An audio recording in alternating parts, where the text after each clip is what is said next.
Hello guys, তো আজ আমাদের এখানে ছিল মাঠে রান্না। মাঠে রান্না মানে অনেকে হয়তো জানো না, মাঠে রান্না মানে সেদিনকে মানে সবাইকে মাঠে রান্না করে ওখানেই খেতে হয়। তো এটা যদিও মাঠ নয়, মানে আমাদের খামারে, সেখানেই মানে সবাই রান্না করে ওখানেই খেতে হয়। এই যে এদিকে দেখো আমাদের সব রান্না রেডি। রান্নার মধ্যে ছিল আলু ভাজা, শাক ভাজা, বেগুন ভাজা, পাঁপড় ভাজা, তারপরে মাছের ঝাল, এঁচোড় আলুর তরকারি, চাটনি, পায়েস, ডাল ইত্যাদি ইত্যাদি।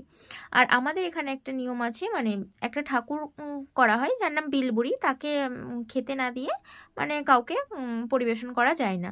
তো এই তো আমি খাবার নিয়ে নিলাম, এবারে নিয়ে মানে ওনাকে দেব, তারপরে সবাই খেতে পাবে। ওই যে আমার পাশে বঞ্জি গ্লাস হাতে নিয়ে যাচ্ছে জল নিয়ে।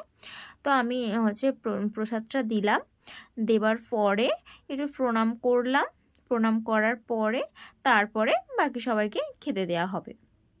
তো এই দেখো আমি প্রণাম করে নিলাম, তারপরে এই দেখো খেতে বসানো হয়েছে।